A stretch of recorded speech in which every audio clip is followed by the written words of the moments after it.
The Euro Cup heads to Rome. Giannis claws his way back into the NBA Finals with the Bucks. A surprisingly entertaining card from UFC 264.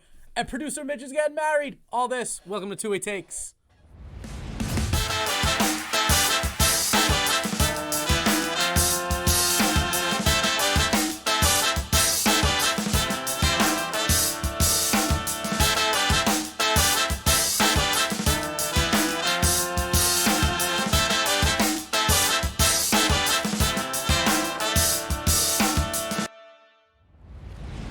Welcome, everybody, to Two-Way Takes, the variety show covering everything in the world of sports and collectibles. I am your host, Matty V, accompanied by my soon-to-be married co-host and younger brother, producer Mitch.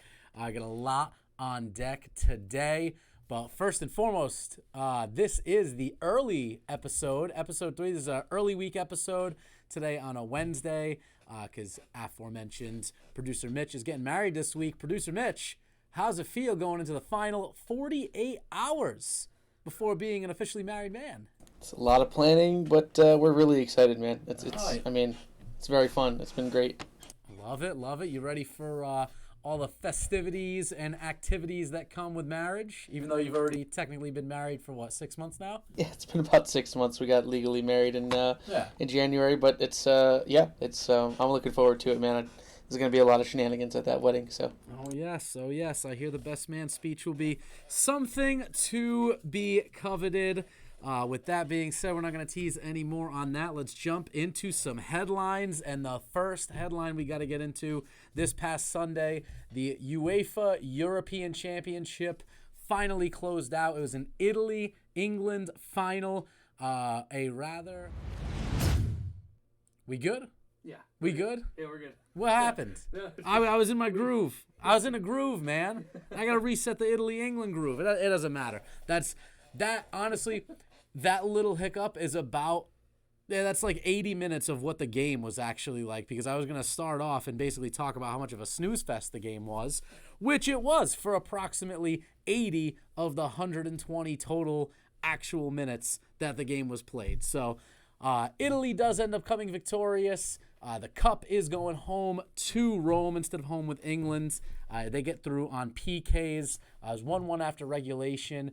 And what should have been a very enthusiastic, a very creative and flair-filled affair, for the most part was kind of a snoozer, to be honest. I mean, England strikes first. They score within the first 2 minutes of the game on a really nice ball over to Luke Shaw, who puts it in on a half volley.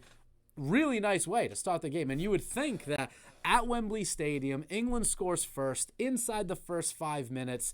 It's a really, really big bracing, just absolute momentum-driven goal. And then, for all intents and purposes, they park the bus. And just, it's almost like they shocked themselves that they scored so quick. And they just didn't know what to do. At that point, you gotta think, all the momentum is on your side. Go for the throw, baby. Go for the throw. You have the whole crowd on your side. You've got that 1-goal lead. You just shook up the Italians to the core inside the first 120 seconds. And really, I mean, typically in soccer, especially in international tournaments, you're gonna see that swift moment, that pendulum swing, that counterattack, that burst of energy from the opposing team, especially that early on. But once you sort of kind of weather that storm, I feel like you have to go back on the offensive, especially with all the talent and all the gifted players that England do have. But they really did sit back. They sat back, they hung into a shell, and Italy just pressed and just slowly, they just probed and just got the ball into that final third. It really seemed like Gary Southgate was just totally perfectly fine with sitting back and just enjoying himself trying to defend and win the game 1-0 after scoring the first 2 minutes. Absolutely outrageous. Yeah, I mean, it's sad because England it's had such an aggressive offense. I mean, they're so strong on the ball, and it's just, I don't know, to see them kind of just weak like that, it's just weird, especially in a game with stakes that high. It's just out of character. I mean, it really was kind of on brand for a lot of what Southgate did throughout the tournament, which is so crazy because in group play and early on in knockout, it was the same old kind of very conservative, pragmatic, and underutilizing all of England's weapons that they have. And you score a goal that early, and you can really take the play to Italy after that. You know momentum's on your side. You know the players are feeling good. They can get comfortable. They can enjoy the ball, start to get some touches. And he really sat back. At the end of the game, looking at the stats, Italy, after 90 minutes, after 120 actually, because it factored in extra time, had 62% of possession and 20 shots on net to England's 6. And one of those came in the first 2 minutes, which they scored on. That should tell the story on its own. Italy was just chasing the game the entire time after that first strike. You could argue scoring a goal that early was probably the worst thing that could happen to England. I don't think Southgate expected it. The English fans, the English players probably didn't expect it. And he absolutely put them into a shell. So really, really underwhelming from them. On the flip side, on the Italian side, kudos to them, man. Kudos to them, because to have that kind of composure, to give up a goal that early inside the first 2 minutes like they did, in a final, on the opposing team's home soil, in Wembley Stadium against England, who you know is a very talented side, who you know have weapons up and down, for them to be able to stay composed, understand that there's plenty of time, and just slowly bring the game, chase the game, and just continue to bring it, it really was a borderline masterclass from Mancini in terms of making sure his players operated the same way they've been operating all tourney. The foresight for him to bring off Insigne and Immobile late in that game to make sure that the legs were fresh, that they were constantly dictating the pace of play was incredibly important for the Italians. So it's one of those things, man. Like I bashed Southgate a lot early on in the tournament for how conservative he was. And then it's kind of the switch kind of flipped during knockout. They looked really great. They were playing with creativity and flair. Kane looked great. And it was just really disappointing. It was disappointing as someone who's not emotionally tied to either nation from a fan point of view. It was disappointing to see England go into that shell. It could have been such a great, beautiful game, beautiful final. At the end of the day, it goes to PKs, which that's a whole other story. And you have the three youngsters, Jadon Sancho, Marcus Rashford, and eventually Bukayo Saka, all miss PKs. Three of the youngest players on that squad all miss PKs, and Italy goes on and raises the cup. So there's a couple things I wanted to talk about first. The first thing there is Southgate subs off. He subs off Kyle Walker and Jordan Henderson for Sancho and Rashford. Now, normally, had this been earlier on in the game, I'm all for it. I mean, I'm a big Jadon Sancho fan. Rashford obviously is extremely talented playing for United. So to bring those guys in, how do you bring them in earlier on when it was 1-1 to bring them on for the extra time leg and kind of try and go out and go get that goal and win it in extra time? I'd have been all for it. He brings them on in a corner kick right before PKs, essentially to have them come on and take penalty kicks for them when it became fairly obvious that unless Italy scores on that PK on the corner kick, it's going to PKs. These are young guys who are cold off the bench. I don't care who you are, Ben. You bring someone cold off the bench, they maybe got one touch apiece on the ball before stepping up and having to take a PK in a major tournament final. You have to question that. You have to question the decision from Southgate. And it's really, not to say that lost them the game, but what's he thinking there? What's he thinking there? You just said, I got the Italian hands out, even though the Italians won, but like, what are you thinking there? Bringing on cold guys off the bench who saw very little tournament play in general, and you're going to bring them on just for PKs. I don't like it. One thing, I'm going to ask you, producer Mitch, one thing I don't like in general is major tournaments, especially in a final. I could see it maybe in knockout or group play, I mean, you can draw. I don't like tournaments being decided on penalty kicks. I hate it, actually. I hate it. I absolutely hate it. Let these guys. So I was thinking to myself, what would be the obvious play is golden goal. The obvious thing is golden goal. I think it'd be far more exciting. What do you think? And you could even add a wrinkle to the rule. What if during golden goal, right, you get back a substitution? You know what I mean? Just because a lot of the I guess the counter arguments to it is you're going to see sloppy football and players get too tired, they get too gassed, yada yada, all this and that, which is all right. I guess I'll entertain that for a moment, but in the grand scheme of things, these guys are incredibly fit, incredibly athletic men that they can go for 120 minutes. They can run for 2 hours. Will the quality of play go down? Of course, the longer you go, the more tired they get, obviously, but these guys can do it. To use the whole fitness and sloppy play aspect, you know what? Be more fit. You know, be able to grind it out. Have the guys who have the legs to go the distance and go out and win that game. That's the end of it. It's far more exciting and far more, I think, deserving if we can switch this format to a golden goal format. You know, and like I said, you can put a wrinkle. You can give, you know, in extra time, in the golden goal, you know, format, give each team one additional sub. And do this. Ready for this? This little wrinkle, kicking this around. What if you allow someone who previously got subbed off in regular time, you can bring one guy back on. You can bring them back into the game, some small wrinkle like that. So you could have seen a situation where Lorenzo Insigne comes off in regular time, and then maybe late he gets that last little second wind where he can come on and be a difference maker. Imagine those kind of storylines. As overall, I just think it's a substantially better. You know, any option I think is better than PKs. It's not my cup of tea. What do you think, Mitch? I mean, to kind of spin off, like, I don't know, you're saying like you reset subs, maybe go into like golden goal, but what if they did like an abbreviated I don't know exactly how golden goal works, if they split it up into two 20 minutes. Next goal wins.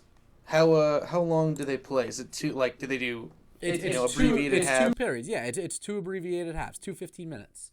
So 2 15-minute halves in extra time, and then it goes to PKs. So I hate that the game is decided on essentially a different game, if that makes sense. You know what I mean? Like the game, like let them play soccer. Like let them, like next goal wins. The next team to put the ball in the back of the net wins. You know, by letting it be decided on PKs, yeah, there's the whole drama of, you know, one at a time. There's the mental game, but it's a different game. You know what I mean? To decide an entire major tournament on penalty kicks, I'm not a big fan. Yeah, I guess I don't really like the idea either. But it seems unfair to let these guys go out on their shield and give everything they have and play. Let them go play football. You know what I mean? Maybe you do reset the sub counts. Even if you don't reset someone who comes back in, give one extra sub so that sort of, you know, offsets the possibility of very sloppy football or, you know, guys getting too tired. Give each team one extra sub. You know, if they had one sub remaining in regulation, okay, now they have 2 for the golden goal period. If they used all 3 in the regulation, all right, they get one additional one. You know, it's I don't think it's asking that much, and I truly do think that football fans for every country and neutrals alike would by and far support it. I'm not sure what the purpose is, what sort of benefit FIFA or UEFA or whomever gets out of letting major tournaments get decided on PKs. But nevertheless, big ups to the Italians. The cup does go to Rome. That is I think it's their first Euro since the 60s. I think it was either 57 or 67. It was one of those. So congrats to them. England's major tournament woes continue. One thing I did find interesting for the Italians, a couple rookie cards surging. So most notably, Federico Chiesa. So we'll cut to a graphic here that.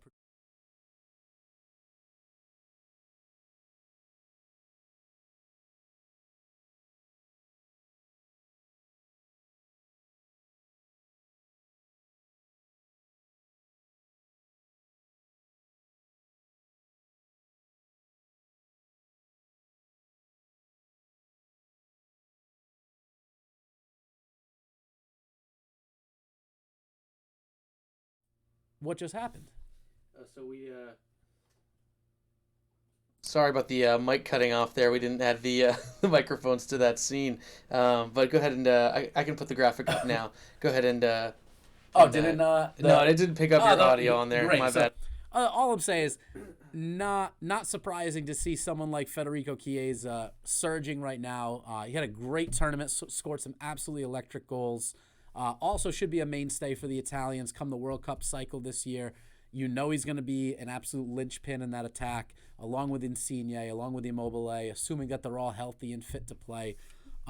It's just a great talent. Guy was a warrior. I mean, I don't know if you guys saw the picture, but he had like a very Kurt Schilling-esque bloody sock. Like clearly his foot was banged up towards the end of that game. So, I mean, I'm a fan of the entire Italian team. I don't want this sort of anti-England rant to sort of overshadow the fact that I do think the Italians were the best team in the tournament by far, up and down, from the defensive play of Chiellini and Bonucci, which basically a masterclass in central defensive play throughout most of that tournament. Just the flair that they played with, the creativity, the fluidity, the up and down. They were the best team. They deserve to win. It's a rare sporting event, a rare moment in sports where truly the best team in the tournament from start to finish deserved to win, and they did. So kudos to Italy. Congrats again. We'll see how they fare in the World Cup cycle. Still bitter about Portugal, but neither here nor there. Next headline we're going to move into is the NBA Finals. Giannis Antetokounmpo and the Bucks clawed their way back into the series on Sunday night with a big 120-100 win. And it was really, really refreshing to see the Bucks take one back. I mean, I think we talked about it in episode 2, some of the keys that the Bucks needed to focus on in order to win that game. And one of the keys that we talked about was getting DeAndre Ayton in some foul trouble, banging in the paint, letting Giannis cook. Just, he cannot be stopped individually by anyone on that Suns team. And that's exactly what happened. DeAndre Ayton got into some foul trouble. You know, he had 5 fouls on the game. He only played 24 minutes in the entire game. So now you're relying on guys like Torrey Craig and Frank Kaminsky to come in an NBA Finals game, have to be forced into some switches, into some really bad paint matchups with Giannis. And it showed. I mean, it showed. You look at the box score and the team stats. Points in the paint, Phoenix 40, Milwaukee 54. Giannis had 41 points. 41. They outscored Phoenix in the paint by 14. Okay? 14 points. That's doubled to outscore a team by double-digit points in an area of the floor when your main rim defender and your main rim runner, DeAndre Ayton, is only playing 24 minutes. He's only playing half the game, essentially. That's a big deal. That's a big deal. As a key to the game, we talked about that in episode 2. The other thing, they were much more efficient from 3. You saw a much better shooting performance from guys like Middleton, who still, I don't think, has found his full form, but they did outshoot them. They were 14 of 36 from the three-point line, 38%. Not great, but still good. They also benefited from an off shooting night. Devin Booker had a terrible shooting night for Phoenix. As a whole, 9 of 31 from three-point land, just not going to get it done. So they did benefit a little bit on that end, but you can also attribute it to when Ayton's not on the floor, you're putting more pressure on these guys on the perimeter because Ayton is extremely efficient. We've seen it throughout the entire playoffs. We've seen it in the NBA Finals. Typical line from him, it's not uncommon to see him go 8 for 10, 9 for 12, 10 for 13 from the field. And a lot of those times he's banging in the paint, he's cleaning the glass, he's preventing those second chance opportunities. The Bucks out rebounded the Suns 47 to 36. Again, double-digit margins that they're getting, outperformed in a key metric for this series. So the recipe's there.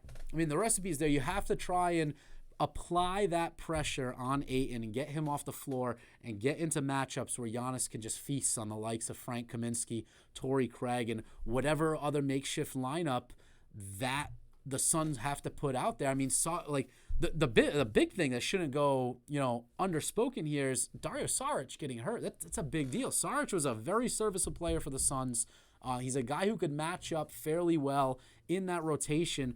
And, not to take anything away from Frank the Tank, but, if I'm Giannis Antetokounmpo and I see Kaminsky enter that game, I'm getting the rock and I'm taking it right to him. I'm going right into the blocks and I'm taking it right to him every single time. So that's what they did. It'll be interesting, man. It'll be interesting. They tip off tonight at 9 p.m.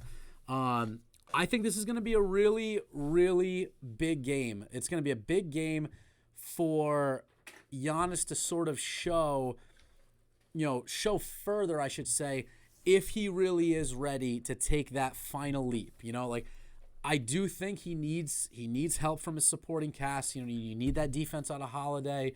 You need some offensive contributions from him, and I still don't think we've seen Chris Middleton have sort of the Middleton game, if you will. But at the same time, I do expect the Suns are going to bounce back. The Suns are going to come back. They're going to punch back big. Chris Paul is probably settling down. As the veteran on that team, you can't imagine it's not going through his head. Hey, all right, we gotta nip this in the bud right now before we potentially let a series slip away. So you have to believe that Chris Paul's trying to calm that team down. He's got to be calming down Devin Booker. Devin Booker was horrible. I mean, call it what it is. He was horrible on Sunday. It was tough to watch. I think it was some 3 for 15 from the field. So it was tough. I mean, Paul, 19 points, 8 of 14 from the field. You could see he was a little more uncomfortable, particularly when they had that lineup with Ayton on the bench, in foul trouble. So I do expect a tighter game. I mean, the first 3 games were all decided by double digits or more. I think tonight we're in for a tight one. I really do. I think each team has now sort of seen how they can expose the other. And I do think each coach is going to instill into their players, hey, look, this is how we lost game 1. This is how we lost game 2. This is how we lost game 3. We need to make these sort of switches. We need to prevent ourselves from getting in foul trouble. We need to be, tighter around the perimeter. We need to be more efficient. We need to get better looks.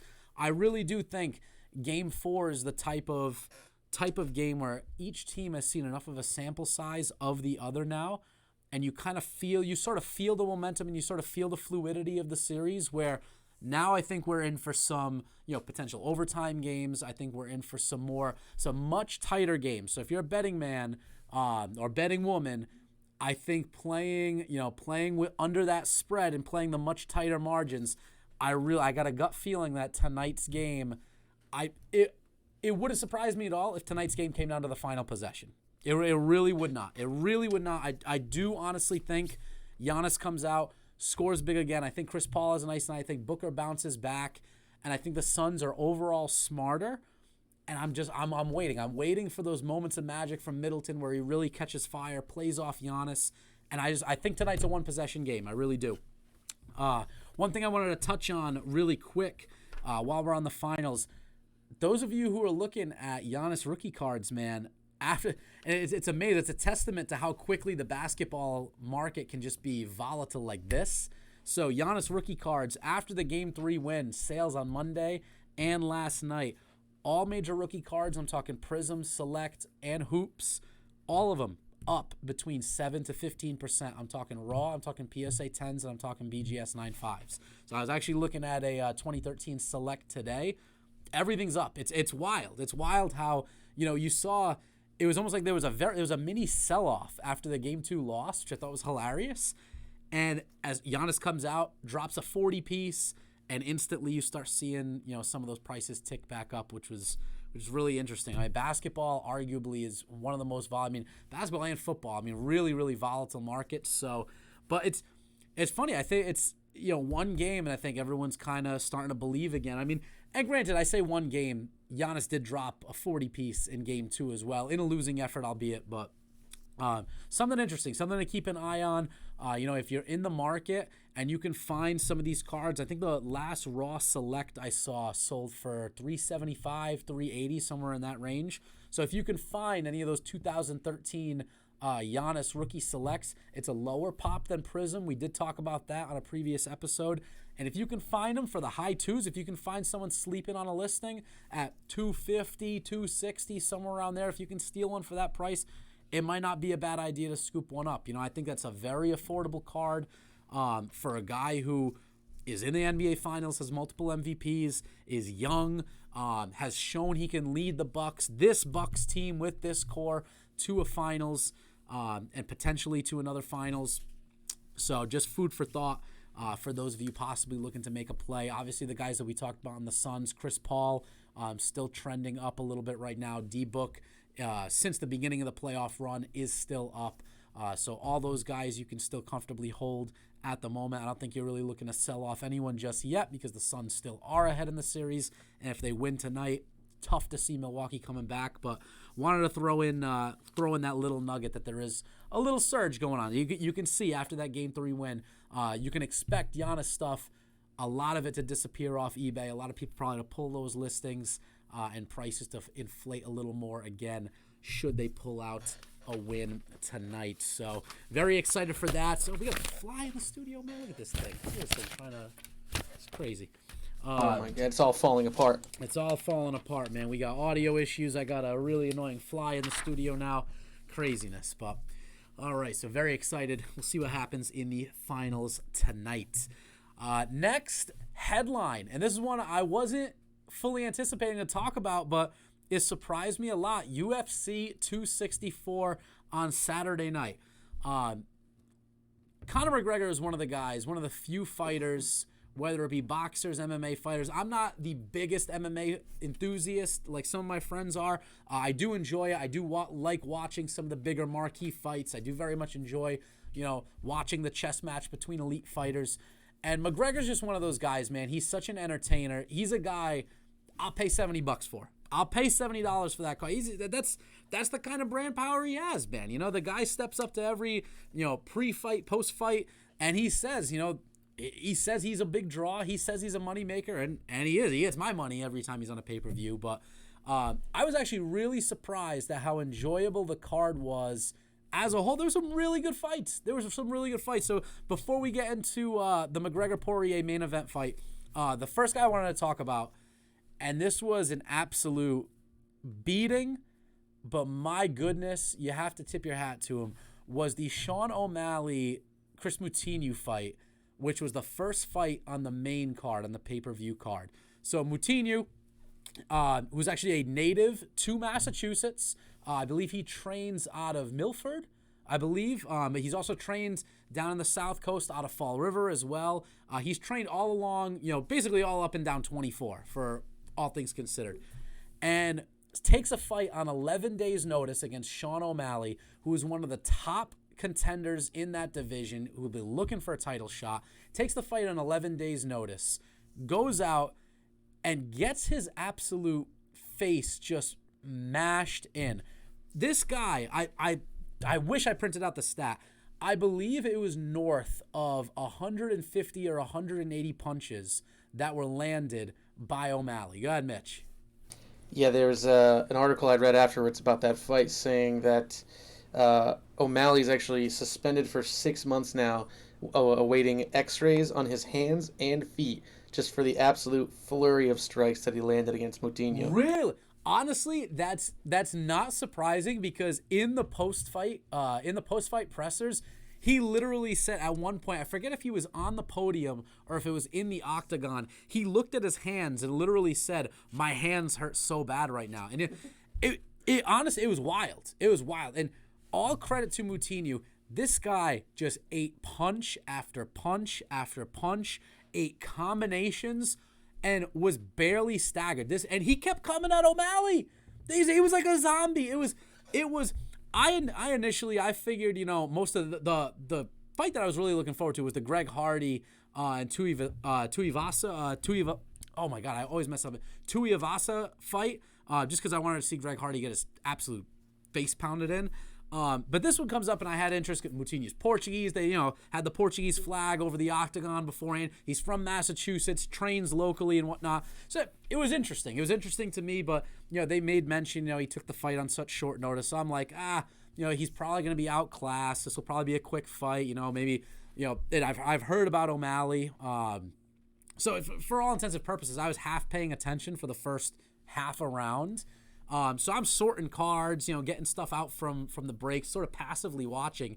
And all of a sudden, you start hearing the buildup. You start hearing, oh, Moutinho eats another one. You hear Joe Rogan just kind of getting excited. And so I start looking over, and I'm starting to watch O'Malley, who's backpedaling for 90% of the fight.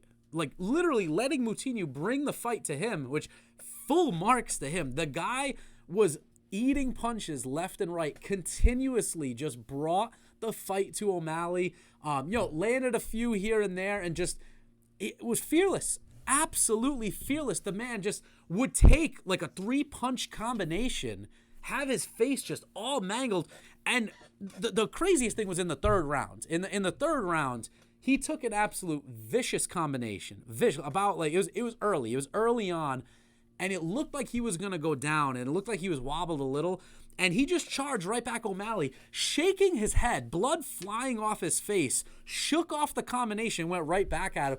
And there was a point where you had to believe O'Malley was thinking like, oh my God, like this guy won't go down. I don't care who you are, man. He can say all he wants. If you're a fighter and you are a class above whoever your opponent is, and you're just landing strike after strike after strike, and the guy just won't go down. He won't go to sleep. He just won't go away. At some point, that has to take a psychological toll on you. Excuse me. You're constantly wailing on him with these strikes, and he just keeps coming at you. It has to take some sort of mental toll on the fight. So, fight ends up stopping. Herb stops the fight with about, I think it was like 30 seconds left. Moutinho was pissed. He was wobbled a little. He had a lot of head damage. I mean, his face was all battered up. O'Malley defended the stop. The whole logic behind it was he took too much damage. It was just time to stop it. You got to let him finish the fight. He ate over 100 punches, just eating punches the entire time. You have to let him go out on his shield. Almost the entire UFC world really was kind of in agreement with that. The Twitter reaction was hilarious. It was wild. So it was really said something about the man's character. True masshole Hall of Fame, first ballot for sure. So that was incredibly entertaining. Have to believe Moutinho will be on another UFC card very soon. I mean, with that kind of performance, and the fanfare and the fans that he probably gained in that fight, and the respect he probably gained from Sean O'Malley in that camp, in that division, you have to expect to see him on another card soon. Following that, several other very entertaining fights. Obviously, Greg Hardy gets knocked out by the Tuivasa, who's just this huge friendly giant from New South Wales, doing shoeies in the ring afterwards, doing shoeies in the crowd afterwards. Extremely likable fighter, and eventually brought us into the McGregor-Poirier main card, which I was super excited about. I was super excited. Like I said, McGregor's the type of guy can sell a fucking fight. He really can. The guy can sell a fight. He really can. He gets you revved up. He's got the pedigree. It pains me to say that as much fun as it was to see him in the ring, because I don't think the last time he was in the ring was it the Cowboy fight? It was either the Cowboy fight. I don't think he's won a fight since the Cowboy fight. So he really has not been in the ring that much between like the boxing stuff and other stuff outside the octagon. So it was exciting. It was exciting to see him in there in the third matchup with Poirier. They have that whole history. They have some bad blood between them. And it sucks to say that McGregor did not look like he belonged in the elites of that division anymore. Poirier controlled the entire first round. And so much so that there was a point that McGregor went in for a low leg kick, which Poirier absolutely ate him up with in their second fight. McGregor goes for a low kick with his left leg. Poirier kind of steps up, blocks it with what looks like the side of his knee, maybe like lower thigh or so. And he points. You see Poirier look back down at McGregor's foot, and he points. You can go back and watch the foot. He points at it as if to say, hey, something just happened there. And he went on to say afterwards that he felt a crack. He felt something on his leg. That same leg towards the end of the round when Conor stumbles back, that ankle gives out and the leg just snaps. It just snaps. Poirier jumps him. Fight gets stopped. The round ends. Fight ends up getting stopped due to a medical stop, doctor stoppage. And watching I got that. The replay of that ruined my whole weekend. It ruined my whole goddamn weekend. I'm not gonna lie. I went back. They showed it like 3 times. Like once is enough. Once is absolutely enough. So, if not for the fear of getting copyright stricken and having this episode taken down, I would have gladly clipped it and showed it to you guys. But I'm sure all you guys can go onto YouTube and see it yourself. Just tough. Just really tough. What's crazy is that McGregor, after that happens, after he goes down and realizes the fight's over, realizes it's TKO, doctor stoppage, has the foresight to start marketing and pitching the fourth fight. Starts shit talking to Poirier while on the ground. His leg is in half. What's up, bitch? My favorite shit-talking response from McGregor after this fight was the tweet that he sent out. It was just a screenshot of an Instagram DM, and it was just saying, like, do you want to accept this message? And it was from Justin. It's his wife. It's from his wife. Oh, I was dead. Goodness. That was so funny. Oh man! So what did it say? Did it show what the DM was? No, it was just like asking for the approval. Conor McGregor didn't approve the message. It was just the fact that the message was there. Oh man! I mean, interesting to see if that was real or not. You never know. Photoshop's a hell of a drug these days, but hilarious nonetheless. Absolutely hilarious nonetheless. But it was tough, man. It was tough to see McGregor go down like that. You know, a guy who he's love him or hate him. The guy's so entertaining. He's so entertaining because of the style of fighting that he brought to the UFC. The flair, the walkout, the no fucks given attitude. You know what I mean? Especially when he had the 2 belts. He's still got that allure. After this, though, I mean, there's no way he gets back in the octagon inside 12 to 18 months. There's no way he's fight ready inside 18 months. That's a year-long injury. That's a year-long recovery. That snap. His tibia literally was in half, like just snapped, was just, oh my God, I didn't even want to go through it. It was trying to pierce out of his skin. So that's a 12-month recovery, minimum 6 months to get back into fighting shape, and then to actually get the fight, get a camp together, prepare for it.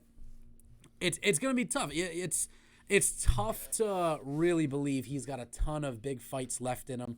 It's tough to think that he's going to be I'm still going to buy his next fight. I don't give a fuck. Like, when he comes back from this shit, whether it's Poirier 4, whether he has to fight somebody and then go to Poirier after that, which hopefully there is a fourth, because while Poirier did dominate that first round, the judges heavily scored it as a win for Poirier. You really do wonder. I mean, it's the UFC, anything can change in a second, especially a guy like McGregor, who's such an elite striker, who's such an elite, craftsman in the ring. You don't know. He could have been losing that fight the entire time. And then one quick flurry, one quick combination, you can put someone out in less than 5 seconds. And so to me, just really unfortunate. It's an unfortunate break, no pun intended, for McGregor. Just does kind of suck. It kind of sucks seeing that this could be the end of Conor McGregor as an elite pay-per-view draw, as an elite face of the UFC. Tough. Kudos to Poirier, though. Kudos to Poirier. You look at the last, 5 or 6 fights that he's had, big wins. Some big wins. He's on top of that division. He's an elite player in that division. So, you have to tip your cap to Poirier, give respect where it's deserved. Just unfortunate. It's unfortunate to see a guy like McGregor he's so entertaining on so many fronts, man. From the press conferences to the post-fight interviews in the octagon. Guy's super entertaining. So tough to see. Hopefully a speedy recovery, though. Who knows? Maybe we see him back a lot sooner. Would love to see Chris Moutinho, though, Masshole Hall of Fame, back on a UFC card. That's a card I will watch, whether it's a pay-per-view or on ESPN, wherever the case may be. That's a guy definitely going to keep my eye on, that local Mass native. So that's those are the big headlines that we're going to run through today. Let's bring it over to What's Lit with Producer Mitch. Producer Mitch, again, getting married this weekend. This is our segment where he talks about all things in his world, including cigars, esports, and anything else going on. So let's hear it, buddy. What's going on? What's going on in your world? Talk to us.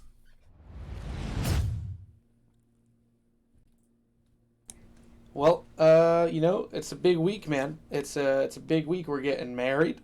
Yes, we're having a nice little celebration there. It's much needed, overdue. It's been crazy. A lot of planning going on, a lot of stuff in the works still, but we're gonna be able to wrap everything up, and we're gonna have a real nice weekend. We're heading right out after the wedding too for the honeymoon. You guys maniacs, man. You guys couldn't give yourself a day to go out to Hawaii. No. You guys just gotta get out. We gotta go. You know what I mean? We gotta go. Crazy. All right, you bringing any stoves down there? Oh, of course. Of What course. are you bringing? What you bringing down there to smoke? I'm probably gonna end up bringing some Cohiba red dots. Those are pretty good. Oh, we had those. Absolutely. We had some Yep. of those. Those are good. Those are good. Very good. A little more robust flavor on those, right? Definitely. A little more, They're, not a light smoke. That's a nice flavor-filled smoke. I like that. Yeah, it's like a classic. It's like a classic. What's it called there? Like a backyard barbecue kind of smoke. It's very nice. It's great. Today I actually tried the Liga Privada number 9 from Drew Estate. Okay, It was all right. I mean, I gave it a shot. It's one of their more notable, cigars. One of their good blends. Flagship line kind of Yeah, deal? I don't know. It just doesn't do it for me. I think it's something to do with the way they manufacture or roll or something. I just can't get into it, unfortunately. But still a decent smoke, though. Not bad. But Drew, I mean, that's the knock is that people say some of the quality of Drew Estate Stogs aren't exactly up to snuff, right? Isn't that kind of like one of the knocks on that? Yeah, it's kind more of like that some I mean, I got nothing against them, man. I'll smoke an acid, I'll smoke those Kuba the toast. I know our good friend Rob toasted that. That's Drew Estate, right? The toast, the acid brand is all Drew Estate there. Yeah. Yeah. So I mean, but then the purists, so to speak, which I'm surprised you're not a little more on the snobby side. The amount of Stogs that you've smoked, but I've heard that the purists sort of they're a little frowned upon Drew Estate as a whole. But man, maybe I'm mistaken. I mean, I don't mind, man. If it's a clean smoke, if it's a tasty smoke, I'm all about it. So. Yeah, not rich enough to be a snob yet. I don't think. You know what I mean? So I feel that. I smoke what I can get my hands on. So that's pretty much. It's fair enough. How I go. How it works nowadays. Okay, very nice, very nice. How about esports, world of esports? I know we touched on a couple of quick things last week. Anything big in that world that the viewers should know about? What's big on that landscape right now? Yeah. So there was some news that the international for Dota 2, it moved from its normal home in Stockholm, Sweden, into I think somewhere in Romania. I forget the city, but yeah, it's a $40 million tournament for I think 10 That's the purse. That's the whole prize pool. Yeah. That's wild. Yep. Absolutely. 40 million. So all right, how many teams enter in that? Like, how do you qualify for something? Is it all like worldwide, like regional qualifiers? Like, how do you get in on something like that? So the main thing, I think there's a series of like qualifying tournaments, and through that you earn like points to get seating in like the main event sort of deal. I think that's roughly how it goes. I'm not entirely sure though, but I know that it's 16 teams in the international itself, and then they compete for that $40 million prize pool at the end, and the viewership is nuts. 40 million, man. 40. Yeah. Hey, you know what's crazy? It was actually by chance. It was after last week's episode. I was watching the I Am Athlete podcast with Brandon Marshall, Fred Taylor, Chad Johnson, and whatnot. Really, really good show. I like a lot of the stuff that they talk about. Fred Taylor was actually talking because they had like a little a segment at one point.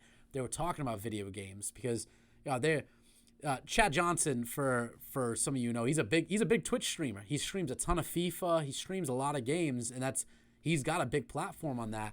And Fred Taylor brought up a stock ticker called Hero, which it's an EFT fund that's diversified and centralized around a variety of different esports gaming platforms as well as esports tournament organizers. So it's a fund. It's a full EFT fund. So it's like a variety of different investment opportunities.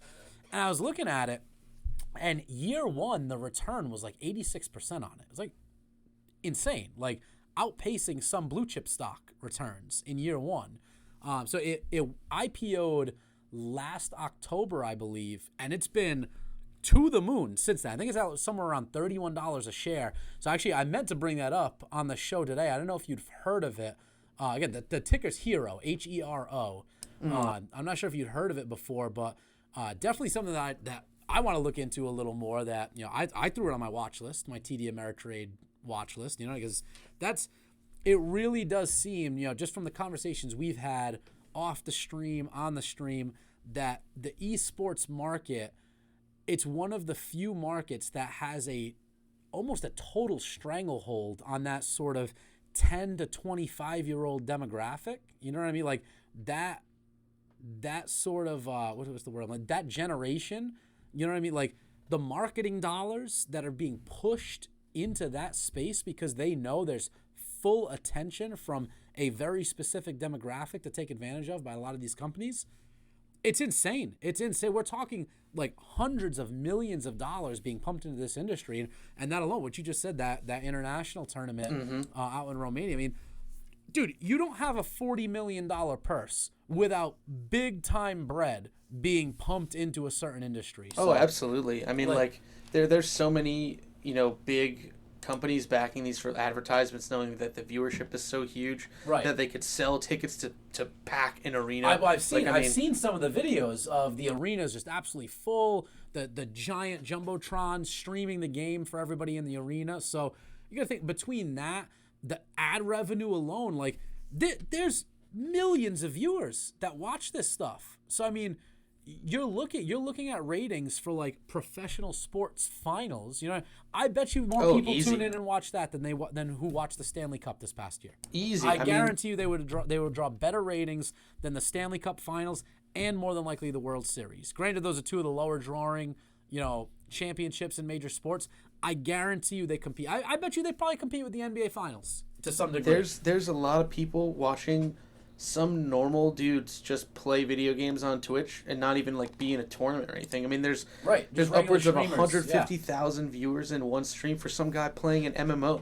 Like, it's crazy, man. It's nuts. It's wild, man. Definitely something I want to talk about more on the show. I think it's a really interesting piece to how the cultural landscape of viewerships. Like, obviously, we're now technically in the media, I guess, world. We're putting out content, we're putting out podcasts. These guys are streaming. It's the same ballpark. It's a very similar ballpark as far as how people are taking in content, how pop culture, how culture in general is sort of developing, and what sort of interest and what's being taken in by people.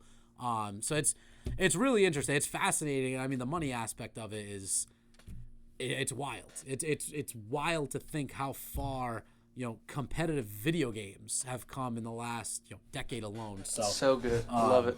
Yeah, definitely something that we'll touch upon more. So that's good. That's really good. I think it's a good segue into a little bit of buy or sell. Let's bring it on, Mitch. Alrighty. So first on the list, we've got the Oakland A's moving to Vegas. Oh, so this was interesting. I'm going to sell this because I don't think Oakland is that stupid. That's pretty much what it comes down to. So from what I read on this, Rob Manfred, MLB commissioner, kind of threw out a veiled threat saying that, what was the quote here? Says that a move to Vegas is viable and to call that bluff would be a, quote, big mistake.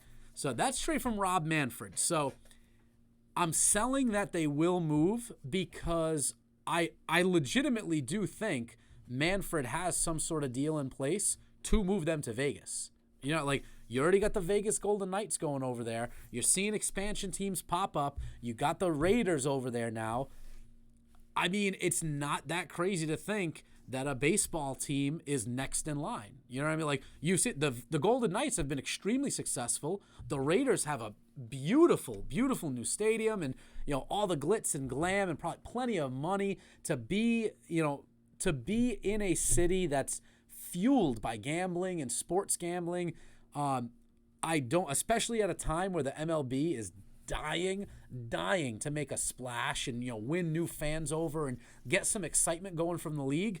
If I'm Oakland, if I'm the city of Oakland, and whoever those city planners are, whatever that committee is that has to, do what they need to do to approve that new stadium, you get it done. Because if I'm Rob Manfred and I have a halfway decent deal in Las Vegas to move a team, to make a splash for the league, a league that's been declining in viewership, declining in its age of viewers, that's a no-brainer. That's a no-brainer. It's not a marquee franchise. The Oakland A's are beloved in the Bay Area, but it's not like you're moving the Yankees to Vegas. Let's be honest here. You know what I mean? It's not like you're moving the Dodgers to Vegas. It's the A's.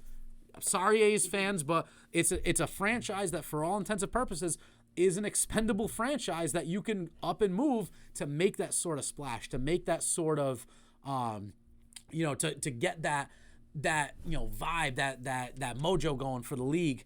I don't think he's bluffing. Man. So I'm going to sell that they move because I think Oakland gets their shit together. What's next? I got it for you. Ready for this one? Let's hear it. U.S. men's national team wins gold. Ooh, so I'm going to buy it. I've been pretty historically a USA men's national team critic, pretty heavy just because there's no reason they should be missing World Cups like they have in the past. Missing that 2018 World Cup, it's embarrassing the amount of money that U.S. soccer has. That being said, giving credit where credit is due, they've done a great job in developing a lot of their younger talent. They've done a great job. The likes of obviously Pulisic, who's been very successful out at Chelsea, and who's looked very good for the national team. Guys like Weston McKennie, who's looking great, who's playing out in the Bundesliga, now over at Juve. Timothy Weah, even guys like Josh Sargent playing out in the Bundesliga. They've done a really nice job in getting more talent up through the pipeline. Even guys like Gio Reyna out playing for Dortmund. They've done a better job getting these guys ready and getting them playing well on the field. I do think a part of it is letting these guys develop. They've had some time to develop overseas, and they're constantly sort of getting the right players. They're getting the right staff, the right formation. They're feeling good. They're doing a better job. They're doing what they should do. The United States should be a competitor in major tournaments. And I know the Gold Cup is, it's a tier behind, the likes of the Euros, and even Copa America. I understand that. I completely agree. For, realistically, it's a USA-Mexico race, which will more than likely be the final. But nonetheless, they should be in the final. They have the talent to do it. U.S. soccer has the money, has the budget. They've got the resources to do it. I think they go to the final. They've shown that they can beat Mexico, and I think they will. I think this team is playing with a ton of swagger right now. I think Pulisic is really finding himself for the national team, and I think they qualify for the World Cup too. I'll take it a step further. I would bet on them. I would buy them as the Gold Cup winner right now. I think they've looked really good. I think they have a really strong team. It's a fun team to watch. First time in a long time I've been able to watch Team USA games and, genuinely enjoyed watching their play, watching the fluidity on the field. So I'm buying them as the Gold Cup winners this year. Very interesting. It's a more positive response than I expected about I know. I've been critical of them for a long time, but you have to call it what it is. You have to call it what they've done a much better job. Their younger players have played much better. They're playing as a unit. You can tell they enjoy playing with each other. You could tell after the CONCACAF Nations League, those guys, they really enjoy. They really embrace one another. They're playing for each other, which is something you haven't seen in a while for the U.S. men's team. And there's an energy there. There's an undeniable, energy there, especially with a lot of the youthful talent that they have. I like them. I like them to win the Gold Cup. I'd put money on them. All right, here's what I'm thinking, right? I'm thinking Ezekiel Elliott goes for over 1,000 yards rushing this year. So, okay. Fun stat. I'm going to buy it if they feed him the ball more. If they aren't as reliant, and I think they will, because I think with Dak Prescott coming back off that injury, they're going to want to protect him more. The best way to protect him and sort of let him ease back into the groove of, the speed of the NFL and kind of get back into that offense and get in a rhythm, the best thing to do, the best remedy for that is just turn around and hand off the rock. Give the rock to the big boy in the back. The last 3 seasons that Ezekiel Elliott has had 300-plus carries, he's been over 1,000. He's actually gone over 1,300 yards. When he has 300 carries out of the backfield, he's gone for 1,300 yards in a season. In the 2 seasons that he's received less than 300 carries, he's gone for under 1,000 yards. It's a pretty black and white stat. Feed the man the ball. Feed the man the rock. You brought the Brinks truck for him. Feed the man the rock. Let him pound it. Like you've already gotten. Your 5-6 years, what was he came in, 2016 was his draft, so he's going into his 6th year, I think it is. You've already gotten so much out of him, and he's 25 years old, man. Like, yeah, all right, I understand you want to stretch out. You want to extend the shelf life. Running backs don't have a long shelf life in the NFL these days. I understand. I get that. You want to manage the workload. But at the same time, the writing's on the wall. He's a beast, dude. You got to feed the beast. You got to feed him. And I think Dak coming off that injury, take some of the load off him. He can manage a game and still be electric with his own legs and make passes when he needs to. Let Zeke do his thing. Let him eat. Feed him the ball. I'll buy that if they give him over 300 carries this year. Sounds good. What do you think about Damian Lillard going to Golden State? So I would love the trade. I don't know if it's definitely going to happen.